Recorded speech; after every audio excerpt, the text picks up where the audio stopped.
మంజీరనాదం తరువాయి భాగానికి స్వాగతం. మీరు ఇన్ ఇలాంటి ఒక ప్రేమ కథని ఈ మధ్యన విని ఉండరు. I bet. ఎంత బాగా రాశారండి ప్రేమ కథ. మామూలుగా రావినూతల గారు చేస్ చేస్ కథలకి ప్రసిద్ధి, థ్రిల్లర్కి ప్రసిద్ధి. కానీ ఈ ప్రేమ కథ చాలా బాగుంది. నాకైతే చాలా నచ్చింది. మరి మీకో? కథలోకి వెళ్ళిపోదాం. ముఖ్య విషయం త్వరగా చెప్పు, కంగారు పడిపోయింది మమతాదేవి. మీతో మాత్రమే మాట్లాడాల్సిన రహస్యం. పక్కనున్న దాసీలకేసి చూస్తూ అంది దాయమ్మ. రాణి దాసీలకేసి చూడగానే ఆమె చూపులు అర్థం చేసుకున్న దాసీలు అక్కడి నుంచి నిష్క్రమించారు. చీర పక్కకి పెట్టేసి చెప్పు అన్నట్లు చూసింది రాణి. ప్రస్తుతం అమ్మాయి గారి పెళ్లి వాయిదా వేయండి. అదేమిటి? త్రుళ్ళిపడింది మమతాదేవి. మనకి పెద్ద ఆపద తప్పిపోయిందమ్మా, భారంగా అంది దాయమ్మ. ఆపద? అవును. రాత్రి అందరిలా నేను నిద్రపోయి ఉంటే ఈ పాటికి చిన్నారి చందనమ్మ శవంగా మారేది. దాయమ్మ కళ్ళ నుంచి నీటి పొట్లు రాలాయి. వణికిపోయింది మమతాదేవి. ఏం జరిగింది దాయమ్మ అంది పాలిపోయిన మొహంతో. దాయమ్మ రాత్రి చందన ఆత్మహత్యా ప్రయత్నం గురించి చెప్పింది. రాణి మొహం భయంతో పారిపోయింది. అయ్యో అంది గుండెల మీద చేయుంచుకుని. అవును, తలుచుకుంటే ఇప్పుడు కూడా దడగా ఉంది నాకు అంది దాయమ్మ. ఇప్పుడెలా దాయమ్మ అంది మమతాదేవి బేలగా. ప్రస్తుతం చందమ్మ పెళ్లి విషయం మర్చిపోండి. అదెలా సాధ్యం? రాజావారు లగ్నాలు నిర్ణయిస్తున్నారు. ఇవాళో రేపో విక్రమ్ వాళ్ళు వచ్చేస్తారు భయంగా అంది మమతాదేవి. అందుకే త్వరగా ఏదో ఒకటి ఆలోచించండి. నాకేం తోచటం లేదు. నేను ఉపాయం చెప్పనా? చెప్పు దాయమ్మ. ఈ సమయంలో నాకు తల్లి తండ్రి అన్నీ నువ్వే. కళ్ళు తుడుచుకుంటూ అంది మమతాదేవి. నేను చెప్పినట్లు చేస్తానని మాట ఇవ్వండి. తప్పకుండా చేస్తాను దాయమ్మ. త్వరగా చెప్పు ఆతృతగా అంది మమతాదేవి. నేను చందమ్మను తీసుకుని మన దేశం వెళతాను. ఎందుకు? చందమ్మ మనసు బాగా గాయపడింది. ఇప్పుడు మనం బలవంతం చేస్తే ఆ పిల్ల మనకి దక్కకపోవచ్చు. దానికి తగ్గట్లు ఇవాళ రేపో విక్రమ్ బాబు వాళ్ళు దిగుతారు. పెళ్లి మాటలు నిష్ఠూరాలు జరగవచ్చు. అందుకే ఒక నెల్లాళ్ళు తాతగారింటికి అని తీసుకెళ్తాను, ఆమె మనసు కుదురుపడ్డానికి అన్నట్టు అక్కడి నుంచి 4 ఊళ్ళు తిప్పుతాను. ఈలోగా మీరెలాగైనా ఆ రసన్కి సంబంధం చూసి, మీరే పెంచారు కాబట్టి పెళ్లి కూడా మీరే చేస్తున్నట్లు ఆ 4 అక్షంతలు వేయండి. ఆ తర్వాత చందమ్మను తీసుకొచ్చేస్తాను. అప్పుడు ఆమెకే విరక్తి పుట్టి విక్రమ్ బాబుని చేసుకుంటుంది అంది దాయమ్మ రహస్యంగా. కానీ మీరు నాన్నగారింటికి వెళ్ళలేదని రాజావారికి తెలిస్తే? ఎలా తెలుస్తుంది? అయినా ఓసారి అక్కడికి వెళ్ళే మరో చోటికి వెళతాం. అదీ కాక అక్కడ మా ఊళ్ళో ఓ స్వామీజీ కూడా ఉన్నారు. అక్కడికి కూడా తీసుకెళ్తానని రాజావారికి చెప్పండి. ఏది ఏమైనా ఈ రహస్యం కాపాడటంలో మీరు కాస్త జాగ్రత్త వహించాలి అంది దాయమ్మ. అంతేనంటావా? అంతకన్నా చందమ్మను దక్కించుకోవడానికి మరో మార్గం కనిపించటం లేదు. మరేమీ పర్వాలేదుగా? ఏమీ పర్వాలేదు. చందమ్మని కంటికి రెప్పలా చూసుకుంటాను. మీరేమీ దిగులు పడవద్దు నమ్మకంగా అంది దాయమ్మ. సరే, రాజావారితో మాట్లాడతానంది మమతాదేవి. అనుకున్నట్టే ఆ రాత్రి భర్త దగ్గర మెల్లగా విషయం కదిపింది. ఇప్పుడు మీ ఇంటికా అన్నాడు పాండు తెల్లపోతూ. అవును ప్రభు. చందా ఏదో తెలియని సుస్థితో బాధపడుతోంది. పిల్ల రూపే మారిపోయింది. ఏ వైద్యుడు ఆ పిల్ల జబ్బేమిటో తెలుసుకోలేకపోతున్నారు. నానాటికి క్షీణించిపోతోంది. మీరు గమనిస్తున్నారుగా. అందుకే ఓ నెల్లాళ్ల పాటు అమ్మ వాళ్ళ దేశం పంపితే అక్కడ వాతావరణానికి కాస్త కోలుకోవచ్చు అంది అనునయంగా. కానీ చందాకి పెళ్ళి అనుకుంటున్నాం. నిజమే. అయితే పెళ్లి కన్నా ఆరోగ్యం ముఖ్యం కదూ. దాని ఆరోగ్యం బాగైతే పెళ్ళి ఎంతసేపు చేసుకోవాలి?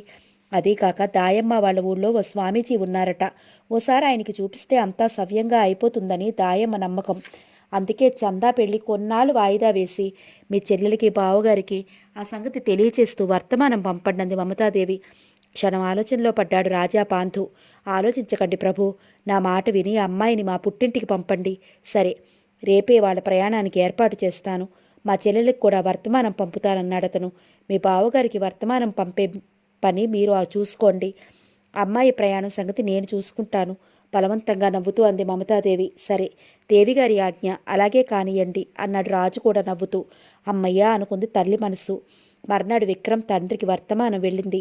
చందనకి ఆరోగ్యం సరిలేక గాలి మార్పు కోసం తాతగారి ఊరు వెళుతున్నట్లు, పెళ్లి మరికొన్నాళ్ళు వాయిదా వేయమన్నట్లు. తాయమ్మ చందనల ప్రయాణానికి రాణి అన్ని ఏర్పాట్లు చేసింది. ఓ మంచి రోజు నిర్ణయించుకుని దాయమ్మ చందనం తీసుకుని రాజ్యం వదిలింది. రసన్ మనసులో లేదు. దాదాపు పిచ్చివాళ్లా అయిపోయాడు. అతనిలోని ప్రతి అణువు చందన పేరే స్మరిస్తోంది. క్షణక్షణానికి చందనని చూడాలన్న అతని కోరిక కొండలా పెరిగిపోతోంది. ఎంత వేడుకున్నా రాజావారు పని పూర్తయ్యేదాకా పొలిమేరలు దాటడానికి వీల్లేదన్నారు. దాదాపు అతన్ను బందీలా ఉంచేశారు. తల్లిదండ్రులను చూడాలంటే వాళ్ళనే పిలిపిస్తున్నారు. ఏం కావాలన్నా క్షణాల మీద అందేలా చూస్తున్నారు. కానీ అతన్ని మాత్రం ఊరు దాటనీయడం లేదు. రోజురోజుకి అతను మరీ నీరసించిపోతున్నాడు. యాంత్రికంగా పనులు చేసుకుపోతున్నాడు. వేళపట్టున తిండి నిద్ర మానేశాడు. ఎప్పుడో ఏదో ఆలోచిస్తూ శూన్యంలోకి చూస్తూ ఏదో లోకాల్లో ఉన్నట్లు గడపసాగాడు. ఇదంతా రాజాగారు గమనించకపోలేదు. గమనించిన దగ్గర నుంచి అతన్ని పంపకూడదన్న నిర్ణయం మరింత బలపడింది. ఆ రోజు మధ్యాహ్నం చిత్రీకరణ ముగించి భోజనమైనా చేయకుండా ఆలయ మండపంలో పడుకుని మండపంలోని చిత్రాల్లోకి చూస్తున్నాడు ఏకాగ్రతతో. ఆ చిత్రాలన్నిటిలోనూ అతనికి చిన్నారి చందనే కనిపిస్తోంది. హఠాత్తుగా అతని ఏకాగ్రత చెదిరింది. అతని కాళ్ళు దగ్గర ఏదో పడ్డట్టు శబ్దమైంది. త్రుళ్ళిపడి లేచి కూర్చున్నాడు. అతని కాళ్ళకి కాస్త దూరంలో ఏదో పత్రంలా కనిపించింది.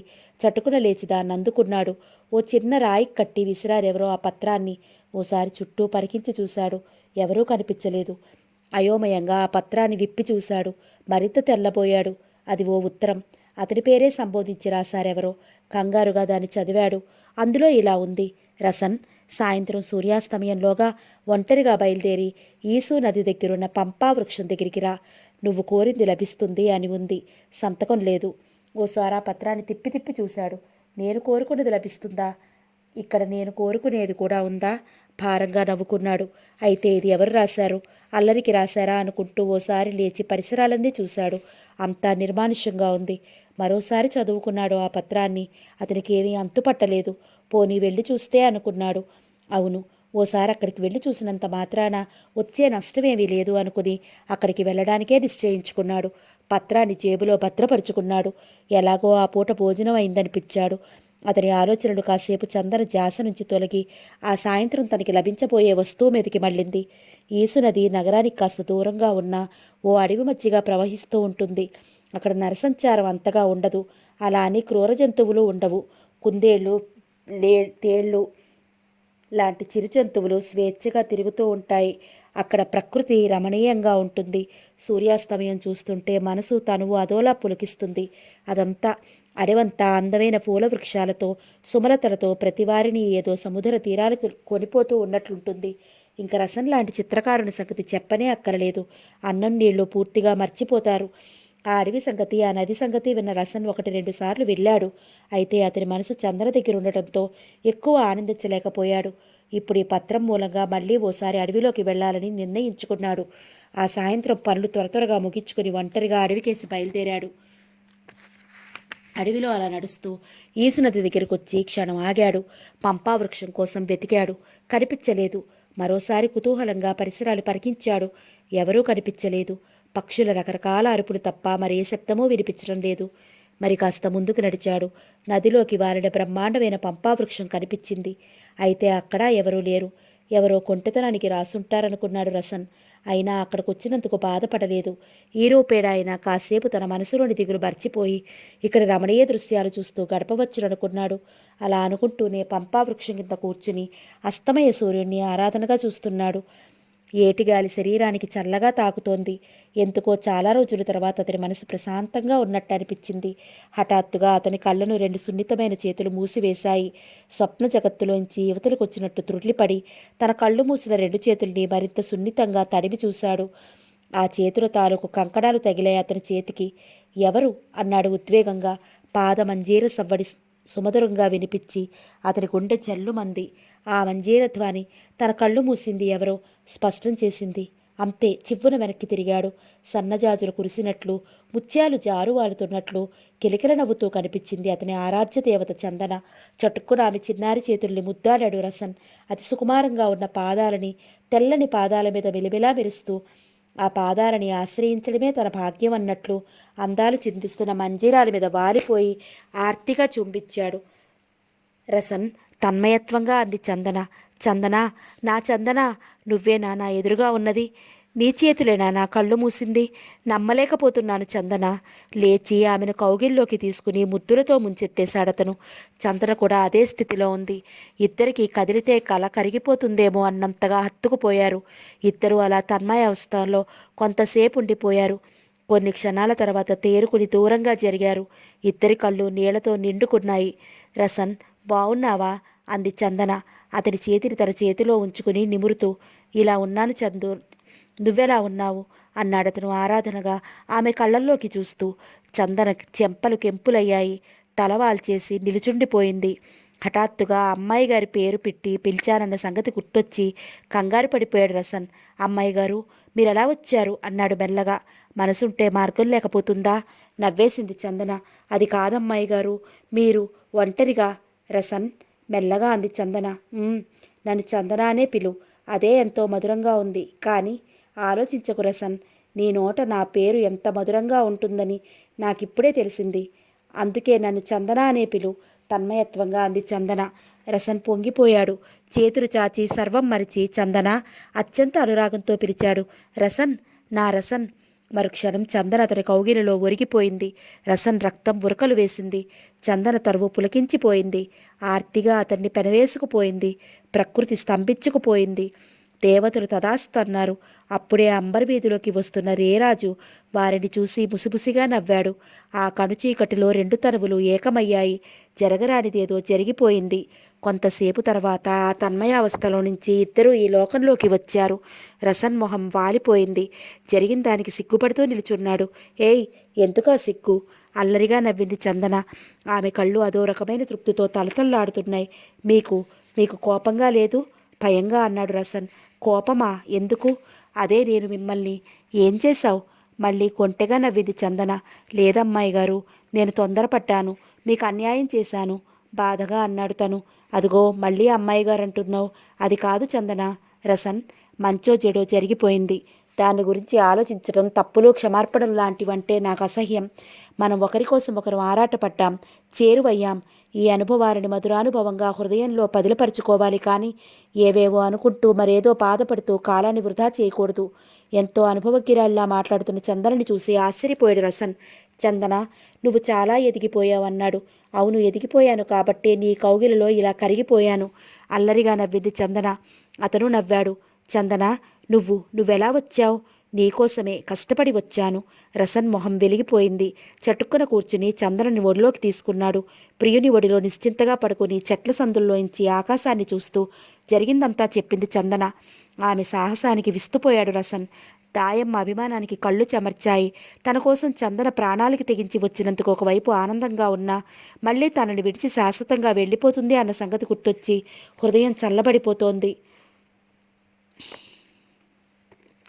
చంద, ఆమె ముంగురులు సవరిస్తూ అన్నాడు. అతని కళ్ళల్లోకి ఆరాధనగా చూస్తూ అంది చందన. నిజంగా నువ్వు వెళ్ళిపోవాలా? తప్పదు రసన్, నిన్నొదిలి నేనుండలేను చందా. ఆమె మొహాన్ని రెండు చేతుల్లోకి తీసుకుని పెదవుల మీద పెదవుల్ని ఆనిస్తూ ఆర్తిగా అన్నాడతను. నేను మాత్రం ఉండగలనా? అయితే నువ్వు వెళ్ళొద్దు. అదెలా కుదురుతుంది? ఎందుకు కుదరదు? దాయమ్మని పంపేయి.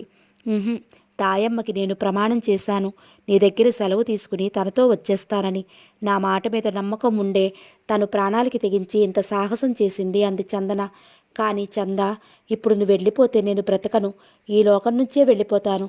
అతని కళ్ళ నుంచి నీళ్ల బొట్లుగా జారి ఆమె నుదుటి మీద పడుతున్నాయి. చందనకు కూడా దుఃఖం వచ్చింది. ఎంతోసేపు ఇద్దరూ అలా ఏడుస్తూ ఉండిపోయారు. తర్వాత తమాయించుకుని ఒకరినొకరు ఓదార్చుకున్నారు. గతాన్ని నెమరు వేసుకున్నారు, నవ్వుకున్నారు, బాధపడ్డారు. చివరికి దాయంకిచ్చిన మాట ప్రకారం ఒకరికొకరు వీడ్కోలు చెప్పుకుని విడిపోవాలనుకున్నారు. చందన, ఇంకా ఎక్కడ ఎన్నాళ్ళుంటావు? దీనంగా అడిగాడు రసన్. అది దాయమ్మ దయ మీద ఆధారపడి ఉంటుంది. అతని తలలో చేయి పెట్టి జుట్టు చెరుపుతూ అంది చందన. మళ్ళీ ఇక జీవితంలో కలపం కదూ? చందా, ఆ ఊహే భరించలేకపోతున్నాను చందా. ఆమెను గుండెలకి హత్తుకుంటూ అన్నాడతను. నిజమే, మనలాంటి దురదృష్టం పగవాళ్ళకు కూడా కలగకూడదు. కానీ దాయమ్మ సహాయం లేకపోతే మనం ఏమాత్రం కూడా కలుసుకునే వాళ్ళం కాదు. నిజానికి ఇది ఎంత సాహసమో తెలుసా? నా కోసం, నా మీదున్న ప్రేమ కోసం తన ప్రాణాన్నే పణంగా పెట్టింది దాయమ్మ అంది చందన. దాయమ్మ పట్ల కృతజ్ఞత ఆమె మాటల్లో స్పష్టంగా కనిపించింది. నిజమే, ఎన్ని జన్మలెత్తినా ఆమె రుణం తీరదు అన్నాడతను. ఇక లేద్దాం రసన్, చాలాసేపు అయింది. దాయమ్మ నా కోసం చూస్తూ ఉంటుందంటూ లేచింది చందన. అతను లేచాడు. ఇంక విడిపోవాలి అనుకుని ఇద్దరూ చేతులు పట్టుకుని 4 అడుగులు వేశారు. ఆ చేతులు విడిపించుకోవాలని ఇద్దరూ అనుకుంటూనే మరింత బిగించి పట్టుకున్నారు. ఇప్పుడు విడిపోవడమే ఇంత కష్టంగా ఉంటే రేపు శాశ్వతంగా ఎలా విడిపోగలమన్న ప్రశ్న ఇద్దరిని భయభ్రాంతులు చేసేస్తోంది. అలా విడవలేక విడవలేకనే విడుస్తున్నట్లు మౌనంగా తిరుగుముఖం పట్టారు. రసంలో చిత్రమైన మార్పొచ్చింది. మన్ను తిన్న పాములా స్తబ్దుగా ఉండే అతను ఇప్పుడు ఉవ్వెత్తు నుంచి దుమికిపడే జలపాతంలా ఉత్సాహంగా ఉంటున్నాడు. ఎప్పుడూ ఏదో పోగొట్టుకున్నట్లు శూన్యంలోకి చూస్తున్నట్లుండే అతని కళ్ళు విచిత్రమైన కాంతులతో తలతల్లాడుతున్నాయి. ఎన్నడూ లేనంత ఉత్సాహంగా చిత్రీకరణ ప్రారంభించాడు. మునుపు గీసిన చిత్రాలన్నీ ఒక ఎత్తు, ఇప్పుడు గీస్తున్న చిత్రాలు మరొక ఎత్తు. ఇదంతా గమనించిన యజమాని విస్తుపోయాడు. ఎంత ఆలోచించినా కారణం బోధపడలేదు అతనికి. 10 రోజులు 10 క్షణాల్లా గడిచిపోయాయి. చందన వచ్చిన పని మర్చిపోయినట్లు నవ్వుతూ త్రుడుతూ గడిపేస్తోంది. దాయమ్మ సందిగ్ధావస్థలో పడిపోయింది. దాయమ్మకు ఆ ప్రాంతాలన్నీ క్షుణ్ణంగా తెలుసు. ఈసునది వెంట నడుస్తూ అడవిలోకి వెళితే అక్కడో పాడుపడ్డ శివాలయం ఉంటుంది. ఆ శివాలయంలో పాములు నివాసం ఏర్పరచుకున్నాయని ఆ ఛాయలకెవ్వరూ వెళ్లరు. కానీ దాయమ్మ ఆ శివాలయాన్నే తమ ప్రస్తుత నివాస గృహంలా మార్చింది ప్లాన్ ప్రకారం. నిజానికి ఆ గుళ్ళో పాములు లేవు, తేళ్లు లేవు, గబ్బిలాలు గుట్లగోబులు మాత్రం ఉన్నాయి. దాయమ్మ వెళ్ళిన వెంటనే ఆ గుడిని శుభ్రం చేసి ఒక కాగిడా వెలిగించింది. ఆ వెలుగును భరించలేని గబ్బిలాలు గుట్లగోపులు ఎగిరిపోయాయి. అక్కడ వంట చేసి చందనకు పెట్టి తనింత తినేది. ఆమెకి ప్రతిక్షణం ఒడిలో నిప్పు పెట్టుకున్నట్లే అనిపించేది. ఏ క్షణాన ఆ నిప్పు పక్కుమంటుందో అన్నట్లు పిక్కుపిక్కుమంటూ గడిపేది. అయితే ఇదేం చందకినికి అర్థం కావడం లేదు. దాయమ్మకుండే భయంలో 10లో 1 వంతైన ఆ పిల్లకి లేదు. తను ఏమనుకుని ఇక్కడికి వచ్చింది, ఏం జరుగుతోంది, చందమ్మ తనకేం చెప్పింది, ఏం చేస్తోంది. తన పొరపాటు చేసింది మరోసారి. కానీ ఈ పొరపాటును సరిదిద్దుకోవాలి. ఇంకా ఈ నాటకానికి తెరదించాలనుకుంది దాయమ్మ గట్టిగా. అందుకే ఆ సాయంత్రం ఈసునదికేసి వెళుతున్న చందనను ఆపింది. చందమ్మా అంటూ చెంగు చెంగురు గెంతునట్లు ఉత్సాహంగా అడుగులు వేస్తున్న చందన దాయమ్మ పిలుపుకు ఆగి వెనక్కి తిరిగి ఏమిటి అన్నట్లు చూసింది. ఆమె కళ్ళు ఆనందంతో రెపరెపలాడుతున్నాయి. ఎక్కడికి? గంభీరంగా అంది దాయమ్మ. ఏమిటి దాయమ్మ కొత్తగా అడుగుతున్నావు? 2 అడుగులు వెనక్కి వచ్చి అంది చందన. పొంగుతున్న ఉత్సాహం మీద నీళ్లు చల్లడం కాస్త బాధ అనిపించినా అంతకన్నా గత్యంతరం లేదనుకున్న దాయమ్మ ముఖాన్నిండా గాంభీర్యాన్ని పులుముకుని మనం ఇక్కడికి ఎందుకు వచ్చామంది. నీకు తెలియదా? నవ్వింది చందన. నాకు తెలుసు, కానీ నీకే తెలియదేమో అని. నాకు తెలుసు మెల్లగా అంది చందన. ఎందుకు? రసం దగ్గర వీడ్కోలు తీసుకోవడానికి. అయితే అతని దగ్గర వీడ్కోలు తీసుకోవడం ఇంకా పూర్తి అవ్వలేదా? సూటిగా అడిగింది దాయమ్మ. చందన ఉత్సాహం చప్పగా చల్లారిపోయింది. నువ్వు నాకేం మాట ఇచ్చావు?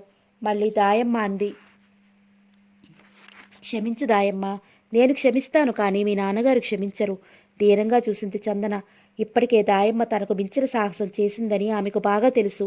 తన తాతగారి రాజ్యంలో ఉంటూ తన ఉనికిని తెలియకుండా ఈ అడవిలో నివాసం ఏర్పరిచి తన అవసరాలు తీరడం కోసం, తనకి ఆహారం సమకూర్చడం కోసం ఆ వృద్ధురాలు అంత దూరం నడిచి ఊళ్ళోకి వెళ్ళి పప్పు ఉప్పులు తేవడం, ఎవరికీ అనుమానం రాకుండా మసలుకోవడం సామాన్యమైన విషయం కాదు. ఆమె దయ వల్లే తను అంతా మర్చిపోయి హాయిగా నవ్వుతూ తుళ్ళుతూ రసంతో కబుర్లు చెప్తూ రోజుల్ని క్షణాలుగా గడిపేస్తోంది. కానీ ఇప్పుడు తన పరిస్థితి గుర్తు చేస్తోంది దాయమ్మ. ఇప్పుడేమి చేయడం అనుకున్న చందనకి ఒంట్లో సత్తువంతా ఎవరో తీసేసినట్లు నిల్చున్న చోటే కూలబడిపోయింది. చందమ్మ కంగారుగా ఆమె దగ్గరికి వచ్చింది దాయమ్మ. చందన నీరసంగా నవ్వింది. నాకేం కాలేదు దాయమ్మ. కాదనకూడదే కదమ్మా నేను ఈ సాహసం చేసింది. ఇక నీ గుండె రాయి చేసుకో అనునయంగా అది దాయమ్మ. ఆమె మనసు చదివిన చందన మళ్ళీ రసన్ గురించి ఏదో చెప్పబోయింది. అయితే దాయమ్మ అందుకు అవకాశం ఇవ్వలేదు. ఆమె కళ్ళల్లోకి సూటిగా చూస్తూ, చందమ్మ ఇప్పుడు మనం ఎంత సాహసం చేశామో తెలుసు కదా నీకు అంది. తెలుసు అన్నట్లు తల ఊపింది చందన. అయితే ఇది బయటపడితే మనకి శిక్ష ఏమిటో కూడా తెలుసా? అది తెలుసు. తెలిసే ఇలా ప్రవర్తిస్తున్నావా? హఠాత్తుగా దాయమ్మ మెడ చుట్టూ చేతులు వేసి, దాయమ్మ నువ్వైనా కాస్త నన్ను అర్థం చేసుకో దాయమ్మ. నేను రసం దగ్గర సెలవు తీసుకుందామనే వచ్చాను. కానీ నా రసం లేకుండా బ్రతకడం నాకు సాధ్యమయ్యేలా లేదు నాయనమ్మ. దాయమ్మ గాబరాగా అంది చందన. గారాభంగా అంది చందన. దాయమ్మ మొహం గంభీరంగా అయిపోయింది. ఇది పాతపాటే. అందుకే నీ చేత వాగ్దానాలు చేయించుకుని మరీ ఇక్కడికి తీసుకొచ్చాను. నేను పూర్తిగా నమ్మాను. ఇప్పుడు నువ్వు ఇలా అంటే అమ్మగారికి నేనేం చెప్పను కఠినంగా అంది. అది కాదు దాయమ్మ. నేను ఇంకేవీ మాట్లాడకు. మనం త్వరలో మన దేశానికి వెళ్ళిపోతున్నాం. పదరసం దగ్గరికి. ఇదే మీ ఆఖరి కలయిక. ఇక మీదట నిన్ను తను కానీ అతన్ని నువ్వు కానీ చుట్టానికి వీల్లేదు. మాట్లాడేది ఏమైనా ఉంటే ఇవాళే మాట్లాడు ఆజ్ఞాపించినట్టే అంది దాయమ్మ. దాయమ్మ వణికిపోయింది చందన. అవును, మనం మొదట్లో అలా అనే అనుకున్నాం. నువ్వు ప్రమాణం చేశావు కూడా. పద, నీతో నేను వస్తాను. చందన కళ్ళు నీళ్లతో నిండిపోయాయి. అదేమీ పట్టించుకోనట్లు ముందుకు నడిచింది దాయమ్మ. దిగులుగా అనుసరించింది చందన. లోకంలో ఉన్న ధైర్యమంతా ఆమె మొహంలోకి వచ్చినట్లుంది. ఇద్దరూ ఈసునది చేరుకునేసరికి బాగా పొత్తిపోయింది. అప్పటికే రసన్ వచ్చి ఆతృతగా చందన కోసం చూస్తున్నాడు. దూరం నుంచి వీళ్ళని చూసి గబగబా ఎదురెళ్ళి, చందన, ఏమిటి వాడింత ఆలస్యమైందేమన్నాడు. చందన దాయమ్మ కేసి చూసింది. ఆమె కంటి నుంచి 2 నీటి చుక్కలు జారి పైట మీద పడ్డాయి. ఏమైంది చందన? కంగారుగా అన్నాడతను. చందన మాట్లాడలేదు. చందన, నేను ఇలా కూర్చుంటాను, 10 నిమిషాల్లో వచ్చేయాలంటూ తను మామూలుగా కూర్చునే చోటికి వెళ్ళిపోయింది దాయమ్మ. ఆమె మనసంతా అల్లకల్లోలంగా ఉంది. రసం చందనల జంటను చూస్తుంటే వాళ్ళని విడదీయడం అంత పాపం మరొకటి లేదనిపించింది. వెంటనే రాజాగారి ఉగ్రస్వరూపం ఆయన పట్టింపు, ఆపై మమతాదేవి దీనమైన ముఖం కనిపించి ముందు భావన మాయమైపోయింది. దూరం నుంచి కొండ నుంచి దుమిక్కిపడే జలపాతాలకేసి అతి వేగంగా వచ్చిన ఆ నీరు సుళ్ళు తిరుగుతూ ఈసునదిలో కలవడం, ఆ నీరు అడవి పువ్వులను ఆకులను అంతకన్నా వేగంగా పల్లానికి లాక్కుపోవడం చూస్తూ అలా ఆలోచిస్తూ కూర్చుండిపోయింది. చందన్, రసన్ మామూలు చోటికెళ్ళి కూర్చున్నారు. 2 నిమిషాలు మౌనంగా దొర్లిపోయాయి. చందన, మెల్లగా పిలిచాడు రసన్. అంతకన్నా మెల్లగా పలికింది చందన. ఏమిటలా ఉన్నావు? చందన మాట్లాడలేదు. ఆమె కళ్ళు శ్రావణ మేఘాలయ్యాయి. చందన, ఏడుస్తున్నావా? గభాల్న ఆమె చేతుల్ని తన చేతుల్లోకి తీసుకుంటూ అన్నాడు రసన్. అవును రసన్, నేనింక జీవితాంతం ఏడుస్తూ ఉండాల్సిందే. పక్కనే ఉన్న గరికి మొక్కల్ని తుంపుతూ అంది చందన. ఏమైంది చందన? చెప్పకపోతే నాకెలా తెలుస్తుంది? అనునయంగా అన్నాడు రసన్. ఇక నన్ను నువ్వు పూర్తిగా మర్చిపోవాలి. మొహాన్ని దోసిట్లో దాచుకుంటూ అంది చందన. చందన, పిడుగుపడ్డట్టు చూశాడు రసన్. అప్పుడు గుర్తొచ్చింది అతనికి, చందన తనతో శాశ్వతంగా ఉండిపోవడానికి రాలేదని, కేవలం వీడ్కోలు చెప్పడానికి మాత్రమే వచ్చిందని. అసలు తాను ఆ చేదు నిజాన్ని ఎలా విస్మరించాడు? చందన సాన్నిధ్యంలో తనకి మరే విషయమూ గుర్తుండదు. కానీ ఇప్పుడు చందన వెళ్ళిపోతాననేనా చెప్పబోయేది? అతని గుండె వేగంగా కొట్టుకుంటోంది. కాస్త అర్థమయ్యేలా చెప్పు చందన అన్నాడు భయంగా రసన్. అర్థం కాకపోవడానికి ఏముంది రసన్? రేపో ఎల్లుండో మేము వెళ్ళిపోతున్నాం, తల వంచి అంది. ఆమె కళ్ళ నుంచి నీరు ముత్యాల్లా రాలి నేల మీద పడి ఇంకిపోతున్నాయి. ఎదురు చూస్తున్న పిడుగు పడనే పడింది. నోట మాట రానట్లు అలా మౌనంగా ఉండిపోయాడు రసన్. అతడి చెవుల్లోంచి సన్నగా హోరు మొదలైంది. చందన, ఆమె చేతుల్ని తన చేతుల్లోకి తీసుకుంటూ అన్నాడు రసన్. నువ్వు వెళ్ళొద్దు చందన, నువ్వు లేకపోతే నేనూ లేను, అందుకే నువ్విక్కడే ఉండిపో. పేలవంగా నవ్వింది చందన. అదెలా కుదురుతుంది రసన్? ఎందుకు కుదరదు? మనం పెళ్లి చేసుకుందాం. పెళ్లి చేసుకుంటే మనని వెంటాడుతున్న ఆపద పారిపోతుందా? మనమే దాని నుంచి దూరంగా పారిపోదాం. అంటే మనం ఎక్కడికైనా దూర ప్రాంతాలకి వెళ్ళిపోదాం, ఉద్వేగంగా అన్నాడు రసన్. అతని అమాయకత్వానికి నవ్వొచ్చింది అతనికి. పిచ్చి రసన్, అంత తేలిగ్గా మనల్ని వదులుతారనుకుంటున్నావా? మా రాజవంశం సంగతి పూర్తిగా నీకు తెలియదు. జాలి, దయ అన్న వాటిని అవసరమైతే కాల్చి బూడిద చేస్తారు. పగపట్టారంటే జంతువు కన్నా వేటాడి మరీ చంపుతారు. మనం దొరికితే కదా. మా సైనికులు వేటకుక్కల్లాంటి వాళ్ళు, ఎలాగైనా గాలం వేసి పట్టుకుంటారు. దొరికిన వెంటనే మనకి శిక్ష ఏమిటో తెలుసా? తెలుసు. ఏమిటి? గంభీరంగా ఉందతని స్వరం. అయినా భయంగా లేదా నీకు? ఏ, నీకు భయంగా ఉందా? అవును, గబాల్న అంది చందన. చందన, బిత్తరపోయాడు రసన్. అవును రసన్, నాకు చాలా భయంగా ఉంది. కానీ అది నా చావును గురించిన భయం కాదు రసన్. నా మూలంగా నువ్వు ఎక్కడ మృత్యువాత పడతావో అన్న భయం నన్ను నిలవనీయడం లేదు రసన్. అతని మెడకి 2 చేతులు పెరవేసి బోరుమంది చందన. రసన్ కదిలిపోయాడు. ఆమెని ఓదారుస్తూ, చచ, ఏం భయం లేదు చందన. మనం ఇక్కడెక్కడా ఉండొద్దు. ఏ కీకారణ్యాల్లోకి వెళ్ళిపోదాం. కందమూలాలు తిని బ్రతుకుదాం. జంతువుల్లో జంతువుల్లా ఉండిపోదాం. స్వేచ్ఛా విహంగాల్లా విహరిద్దాం. హాయిగా ఒకేసారి కన్ను మూద్దాం. అప్పుడు మనల్ని ఎవ్వరూ కనుక్కోలేరు. చివరికి ఆ దేవుడైనా మనల్ని వేరు చేయలేడు. ఆమెని కౌగిలిలోకి తీసుకుంటూ అన్నాడు. చందన కళ్ళ ముందు ఆ సుందర జీవితం నిలిచింది. కళ్ళు తళుక్కుమన్నాయి. కానీ మళ్ళీ ఏదో అనుమానం. కానీ అంటూ ఆగిపోయింది. ఏమిటి నీ అనుమానం? తాయమ్మ నన్ను ఇక్కడికి తీసుకొచ్చింది, నా మాటల్ని పూర్తిగా నమ్మి. ఇప్పుడు మనం వెళ్ళిపోతే ఆమె ఏమైపోతుంది? అమ్మ వాళ్ళకి ఏం చెప్తుంది? చందన కళ్ళలో అంతులేని భయం. నిజమే అన్నట్లు ఆలోచనలో పడ్డాడు రసన్. పోనీ ఓ పని చెప్తే చెప్పు. ఇప్పుడు దాయమ్మతో నేను ఊరు వెళ్ళిపోతాను. తర్వాత ఎలాగో నువ్వు రమ్మన్న చోటికొస్తాను. ఇద్దరం కలిసి వెళ్ళిపోదామంది చందన. రావడం కుదరకపోతే? భయంగా అన్నాడు రసన్. తప్పకుండా వస్తాను, నమ్మకంగా అంది చందన. మౌనంగా ఉండిపోయాడు రసన్. ఎంతసేపటికి చందన రాకపోతే 1-2 సార్లు పిలిచింది దాయమ్మ. ఏదో ఆలోచనల్లో ఉన్న వాళ్ళకి ఆవిడ పిలుపు వినిపించలేదు. అందుకే వారికి చేరువుగా వచ్చి వారి ప్రస్తుత సంభాషణ దాదాపు విన్నది దాయమ్మ. ఓసారి నిశితంగా ఆ ప్రేమికుల కేసు చూసింది. 2 శరీరాలై కానీ ప్రాణం మాత్రం ఒకటే అనిపించింది ఆమెకి. దీర్ఘంగా నిట్టూర్చి అప్పుడే వచ్చినట్లు చందన అంది గంభీరంగా. అదోలాంటి తన్మయావస్థలో ఉన్న ఇద్దరూ త్రుళ్ళిపడ్డారు. దాయమ్మను చూసి చటుక్కున లేచి నిల్చున్నారు. చందన మళ్ళీ పిలిచింది దాయమ్మ. అంతే, ఒక్క అంగలో రసం చందన వచ్చి ఆమె కాళ్ళ మీద పడిపోయారు. అనుకోని ఈ సంఘటనకి బిత్తరపోయింది దాయమ్మ. అప్రయత్నంగా ఆమె చేతులు 2 ఇద్దరు తలల్ని ఆప్యాయంగా నిమిరాయి. కళ్ళు నీళ్లతో నిండిపోయాయి. అస్పష్టంగా ఏదో గొణుకుతూ ఇద్దరిని లేవదీసి అక్కున చేర్చుకుంది దాయమ్మ. నేను రసన్ ఏదో చెప్పబోయింది చందన. విన్నాను. తన మనసు అదుపులో పెట్టుకుంటూ కోపాన్ని బలవంతంగా తెచ్చుకుని అంది దాయమ్మ. అది కాదు, రేపు మన ఊరు వెళ్ళిపోతున్నాం. అవును, అదే నేను చెప్పబోతున్నాను. రేపు మనం వెళ్ళిపోదాము స్థిరంగా అంది చందన. ఆశ్చర్యంగా చూసింది దాయమ్మ. కానీ నువ్వు నాకు సహాయం చెయ్యాలి. దాయమ్మ మౌనాన్ని చూసి మళ్ళీ తనే అంది చందన. ఏమిటి? మనం వెళ్ళిపోయాక మళ్ళీ ఒకరోజు నిర్ణయించుకుని నేను రసం దగ్గరికి వచ్చేస్తాను. ఆపై ఇద్దరం ఎక్కడికైనా వెళ్ళిపోతాం. నువ్వు నన్ను ఎలాగైనా పొలిమేరలు దాటించాలి వేడుకోలుగా అంది చందన. త్రుళ్ళిపడ్డ దాయమ్మ అసంభవం అంది గబాల్న. ఏ, ఒక్కసారి వెళ్ళాక మళ్ళీ ఇక్కడికి రాగలననే అనుకుంటున్నావా? నీ సహాయం ఉంటే. నా సహాయం ఉన్నా నువ్వు వెళ్ళలేవు. నా సహాయం ఉండదు గంభీరంగా అంది దాయమ్మ. అయితే చందన శరీరాన్ని మాత్రమే నువ్వు చూసేది. అంతకన్నా గంభీరంగా అంది చందన. ఓసారి చందన కేసి నిశితంగా చూసింది దాయమ్మ. ఆ పిల్ల కళ్ళలో దృఢ నిశ్చయం కనిపించింది ఆమెకి. పోనీ ఇప్పుడే వెళ్ళిపోవచ్చుగా అంది మెల్లగా. ఎలా వెళతాం? ఏ, అమ్మకి నచ్చ చెప్పి నన్ను ఇక్కడికి తీసుకొచ్చావు. ఇప్పుడు నువ్వు ఒంటరిగా వెళితే నీ ప్రాణాలు పోతాయి. అమ్మా నాన్న నిన్ను బ్రతకనివ్వరు బాధగా అంది చందన. పర్వాలేదు, ముసలి ప్రాణం పోయినా బాధలేదు. నా కోసం బాధపడేవాళ్ళు లేరు. మీకు కావలసింది మీ సుఖం. అదోలా అంది దాయమ్మ. చ, నేనంత విశ్వాసఘాతకురాల్లా కనిపిస్తున్నానా దాయమ్మ? నొచ్చుకుంటూ అంది చందన. సరే అయితే పద. ఎక్కడికి? భయంగా చూసింది చందన. మన రాజ్యానికి. కానీ ముందు పద. ఇప్పటికే మన మీద చాలామందికి చాలా రకాలుగా అనుమానాలు రావచ్చు. ఇంతవరకు మీ తాతగారిని కలవలేదు. ఈపాటికే మీ నాన్నగారు ఆయన కలిస్తే కొంప మునుగుతుంది అంది దాయమ్మ. పేలగా చూశారు ప్రేమికులిద్దరూ. రసన్ ఏదో చెప్పబోతుంటే ఆపి, రసన్, నేను ఒకటి అడుగుతాను చెప్తావా అంది సూటిగా. అడుగు దాయమ్మ.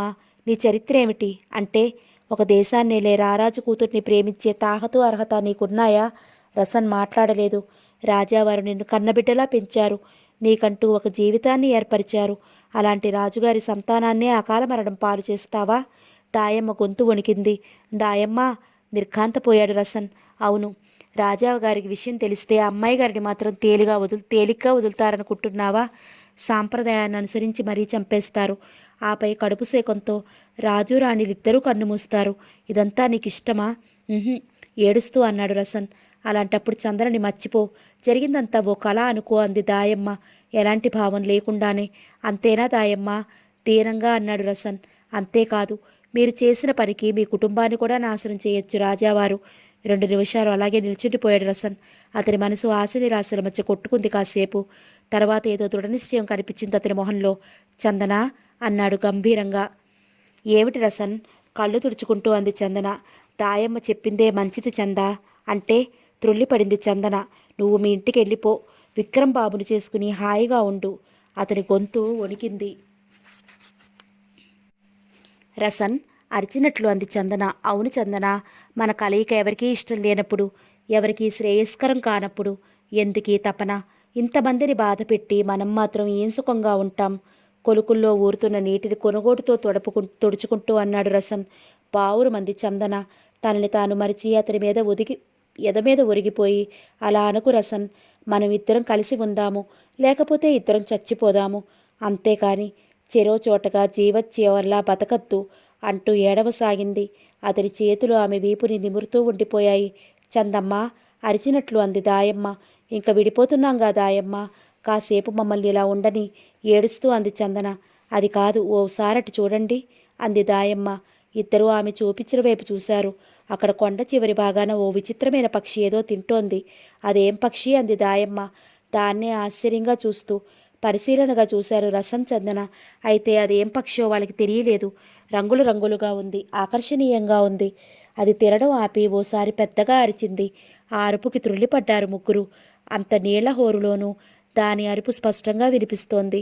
అంతకుముందు అలాంటి పక్షిని ఆ ముగ్గురిలో ఎవరూ చూడలేదు. ఆ పక్షి చాలా బాగుంది కదూ అంది దాయమ్మ. అవును అన్నారిద్దరు. రసన్, ఒక్కసారి ఆ పక్షి దగ్గరికి వెళ్ళి చూసొద్దామా? పసిపిల్లల అడిగింది దాయమ్మ. దాయమ్మ చిత్రమైన కోరికకి మొహాలు చూసుకున్నారు ప్రేమికులు. నాకు దాని దగ్గర నుండి చూడాలనుంది రసన్, మళ్ళీ అంది దాయమ్మ ఆ పక్షి కేసి చూస్తూ.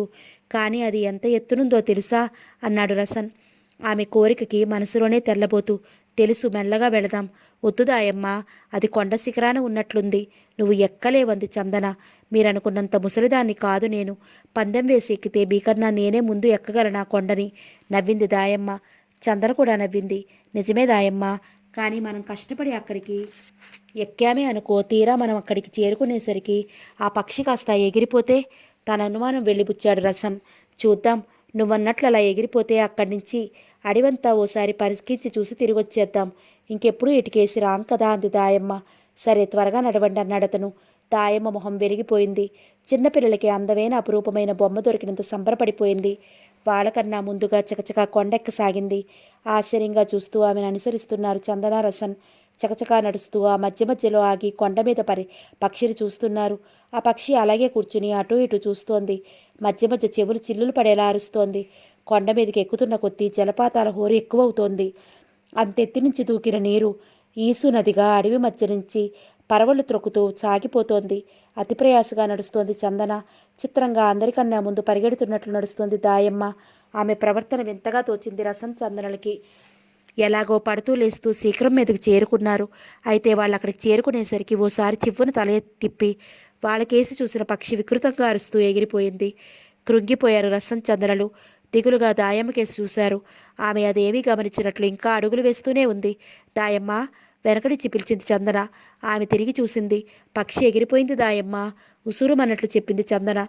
దాయమ్మ అటు కేసి చూసింది. అంతవరకు పక్షి కూర్చున్న రాయి బోసుగా కనిపించింది.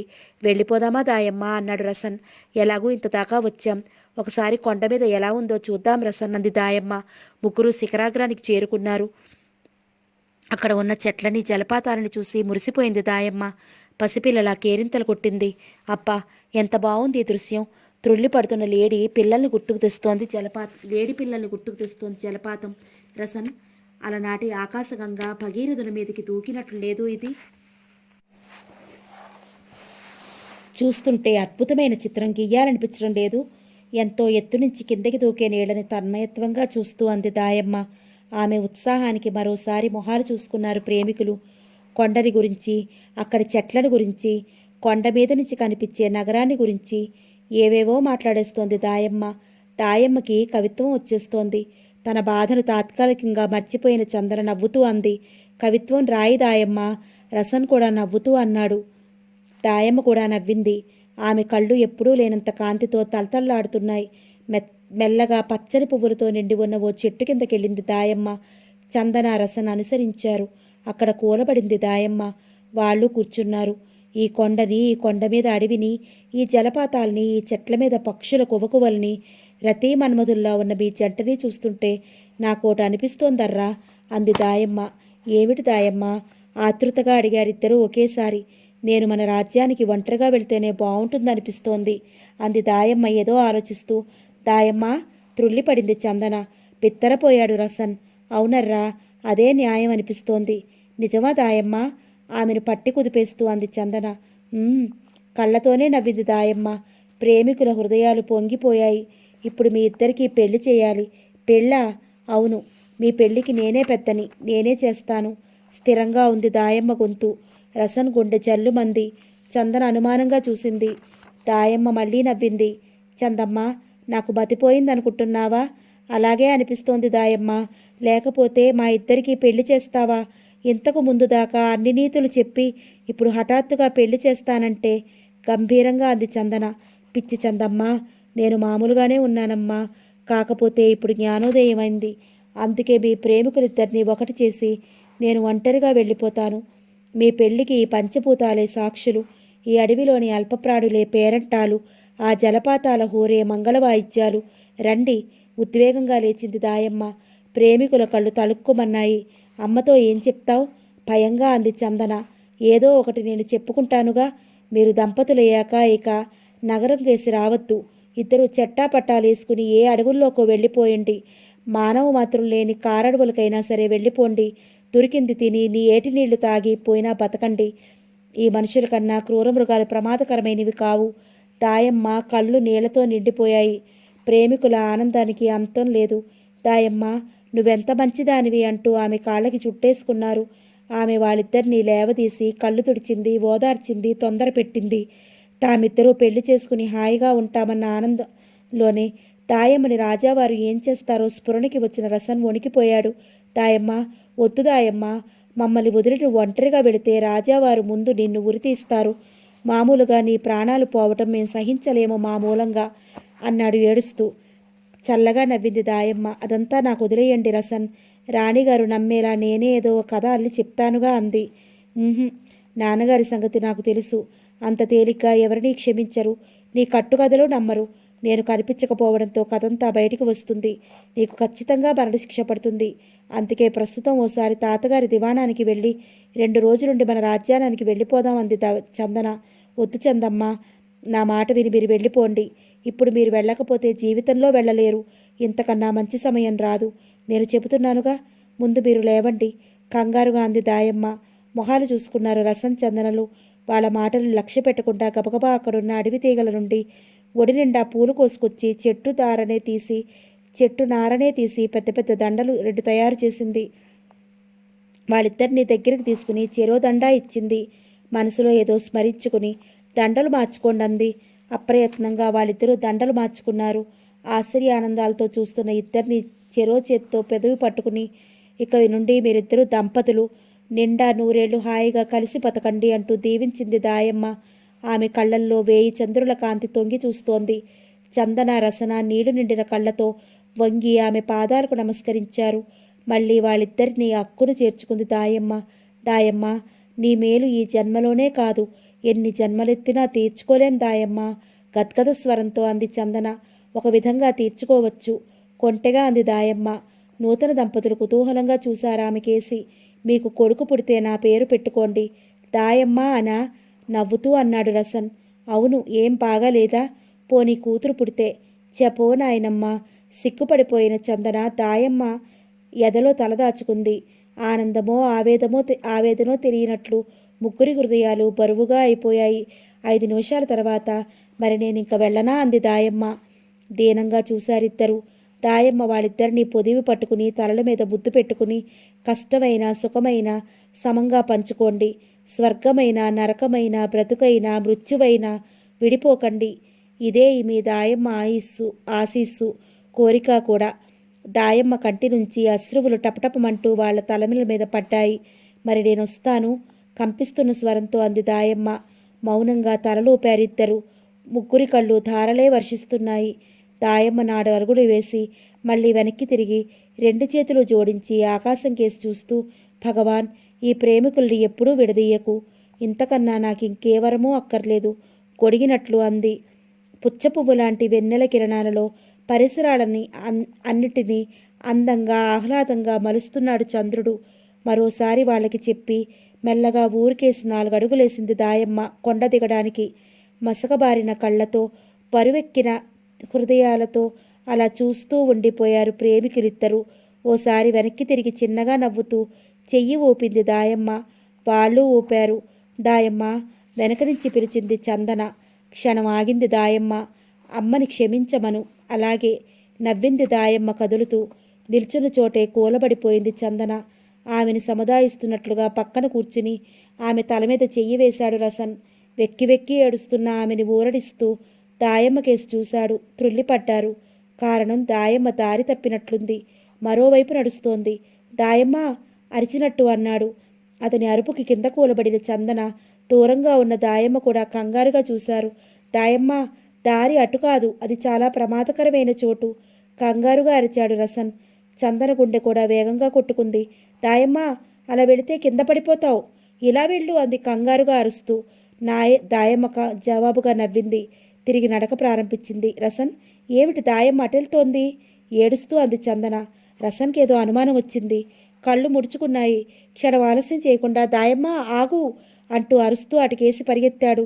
చందన కూడా విషయం అర్థం కాక అతని వెంట పరిగెత్తింది. చిత్రంగా దాయమ్మ కూడా పరిగెత్తింది. రసన్ గుండె ఆగుతున్నట్లయింది.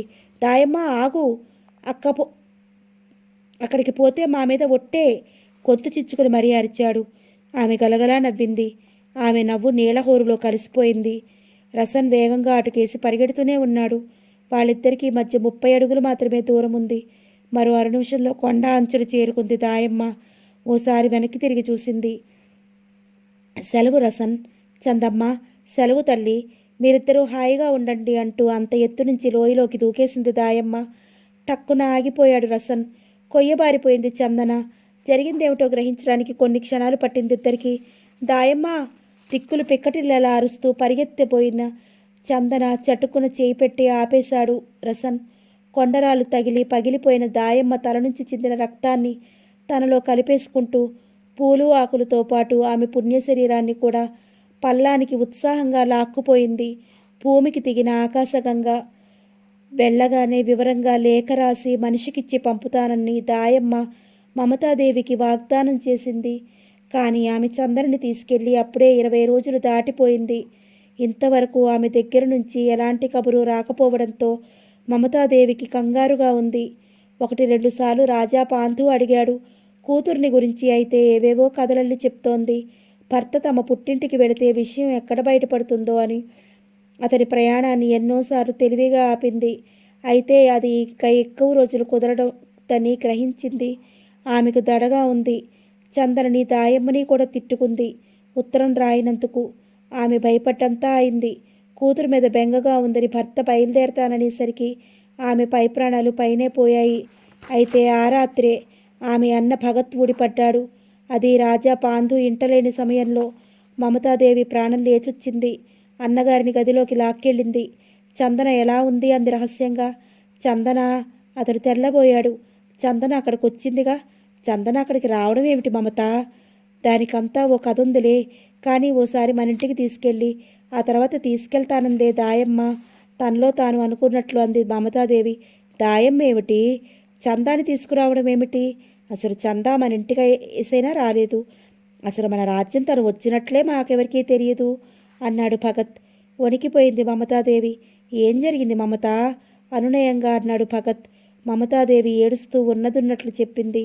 నిర్ఘాంతపోయాడతను. వెంటనే కళ్ళు చిట్లించి ఆలోచనలో పడ్డాడు. అన్నగారి మౌనం ఆమెను మరీ ఒడికిచ్చింది. అన్నయ్య, ఏం జరుగుంటుందంటావు అంది బేలగా.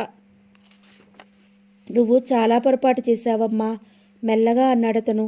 నిజమే అన్నయ్య, ఇప్పుడు నాకు అలాగే అనిపిస్తోంది. కానీ దాని పరిస్థితి నువ్వు చూడలేదు. చాలా దారుణంగా తయారైంది.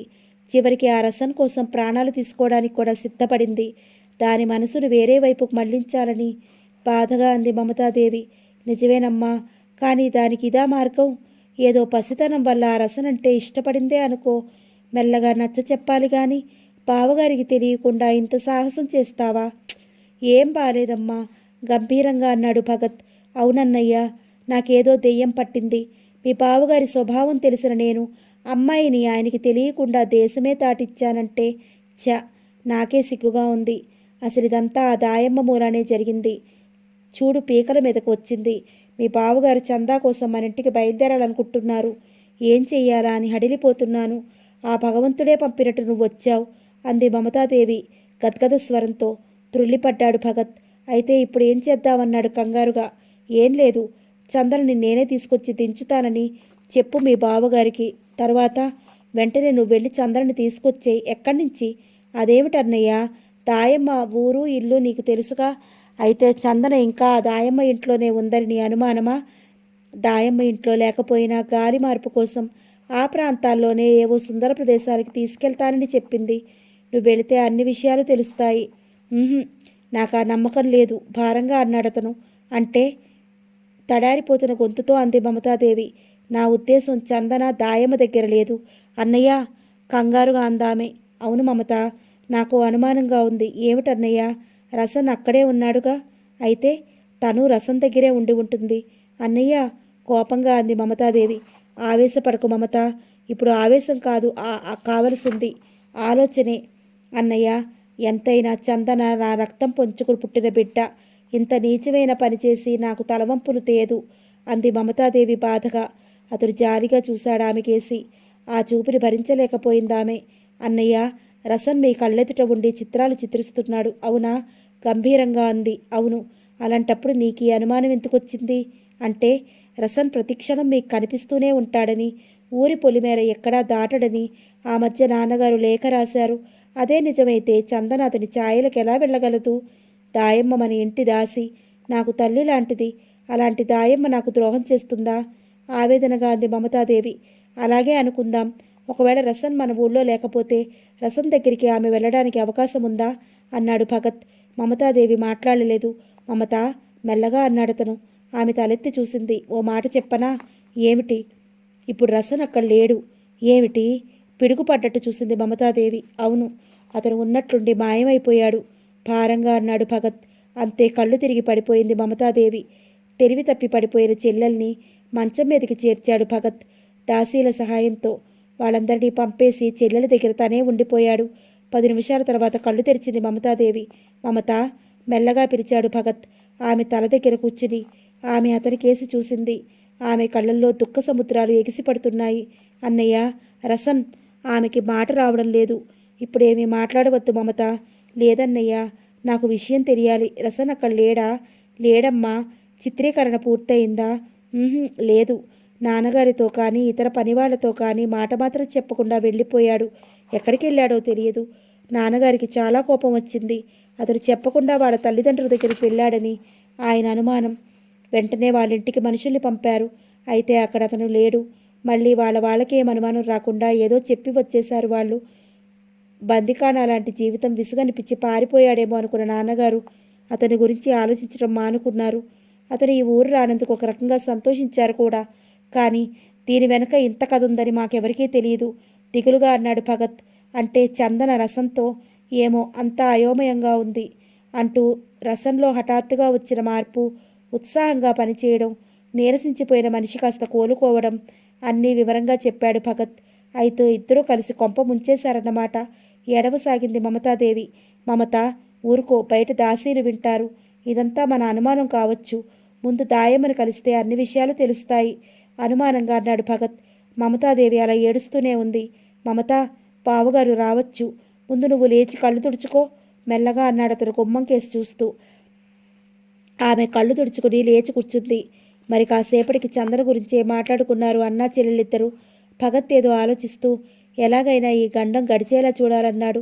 అయితే మన చందన, ఊహలు వద్దు. నేను బావగారిని ఎలాగైనా ఆపుతాను. నువ్వు ఈలోగా మన ఊర్రా, అక్కడ తీరుబడిగా మాట్లాడుకుందాం. దాయమ్మని కలుసుకుని ఎలాగైనా చందన్ని తీసుకొచ్చేద్దామన్నాడు భగత్. అమ్మగారు, రాజావారు వస్తున్నారు. ఓ దాసి వచ్చి వినయంగా చెప్పింది. ఇద్దరు కంగారుపడి సర్దు కూర్చున్నారు. ఏమిటి బావుగారు, ఉరుములేని పుడిగులా ఊడిపడ్డారు అంటూ వచ్చాడు రాజా పాంధు. మమతాదేవి తడపడిపోయి లేచి నిల్చుంది. భగత్ మాత్రం లేచి చిన్నగా నవ్వుతూ, పిల్లనిచ్చుకున్న వాళ్ళం, రావద్దు మరి అన్నాడు. రాజా పాంధు కూర్చున్నాడు. తర్వాత అన్నా చెల్లెళ్ళు కూడా కూర్చున్నారు. ఏమిటి విషయం అన్నాడు రాజా పాంధు. మరి లేదు బావుగారు, అమ్మ ఏదో నోము నోసుకుంటోంది, మమతను తీసుకురమ్మంది.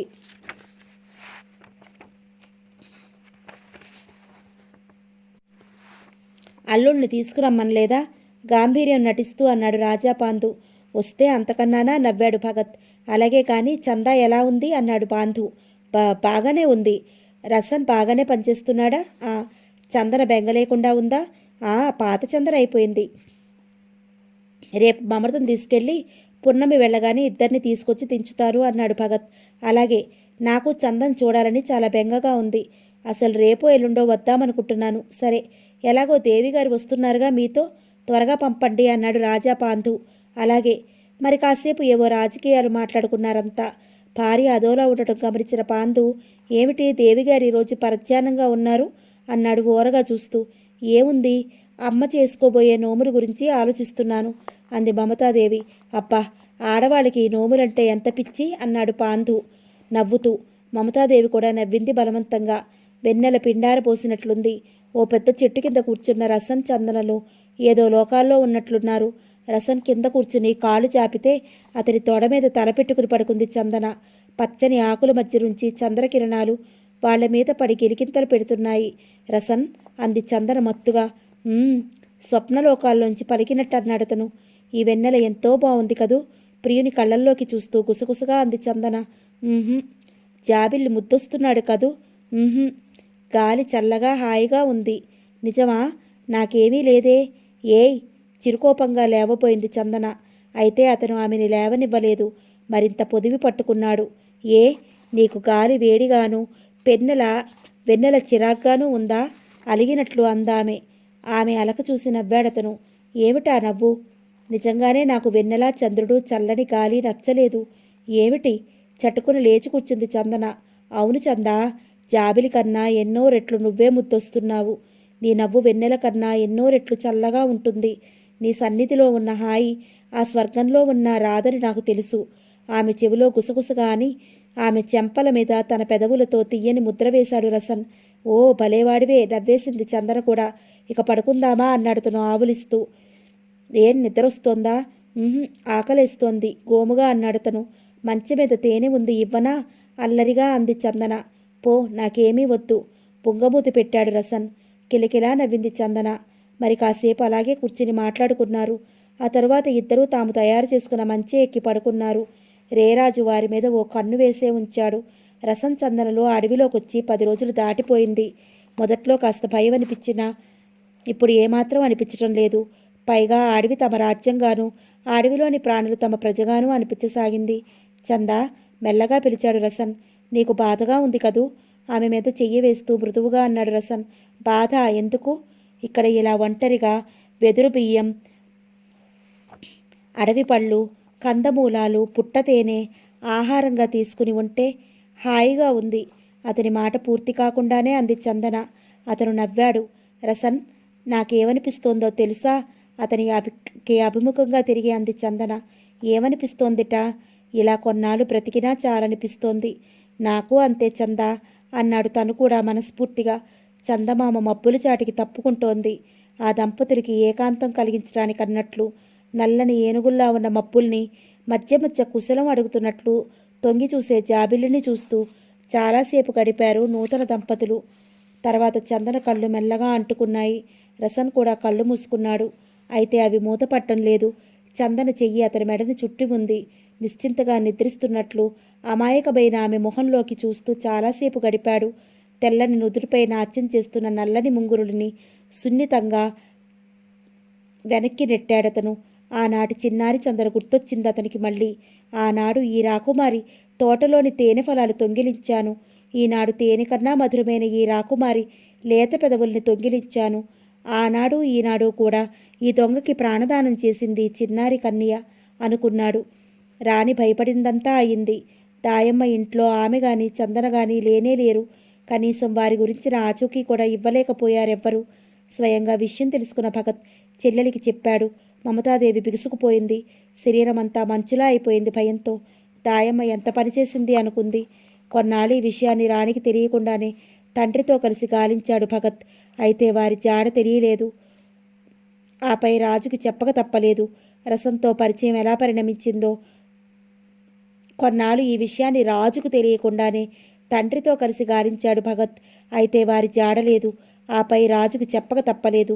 రసంతో పరిచయం ఎలా పరిణమించిందో, తామతని ఎలా దూరం పంపారో అన్నీ వివరంగా చెప్పారు. అగ్గి మీద గుగ్గిలంలా మండిపడ్డాడు రాజు. ఆవేశంతో ఒళ్ళు మరిచి అందరినీ దారుణంగా తూలనాడాడు. భార్యని, దాయమ్మని, మామగారిని, బావుమరిదిని దుమ్మెత్తిపోశాడు. ఇంత నమ్మక ద్రోహం చేస్తారా అంటూ చిందులేశాడు. అయితే ఎవరూ నోరెత్తలేదు. వారికి తెలుసు తాము చేసింది తప్పని. ముఖ్యంగా రాణికి తెలుసు ఇదంతా తన మూలంగానే జరిగిందని. అంతేకాదు, రసన్ చందన దొరికిపోతే ఏమవుతారో కూడా తెలుసు. అందుకే వాళ్ళు దొరకకూడదనే కోరుకుందామే. రాజు రసన్ తల్లిదండ్రులు పిలిపించాడు. విశ్వాసఘాతుకానికి శిక్ష ఏమిటో తెలుసా అంటూ గద్దించాడు. తిన్న ఇంటికే కన్నం వేసే వెధవని పురుగులా నేల రాస్తానన్నాడు. ఆ వెధవ కనిపిస్తే వెంటనే తనకు అప్పచెప్పమన్నాడు. లేకపోతే మీ కుటుంబాన్నంతటినీ నాశనం చేస్తానని బెదిరించాడు. రసన్ తల్లిదండ్రులు భయంతో వణికిపోయారు.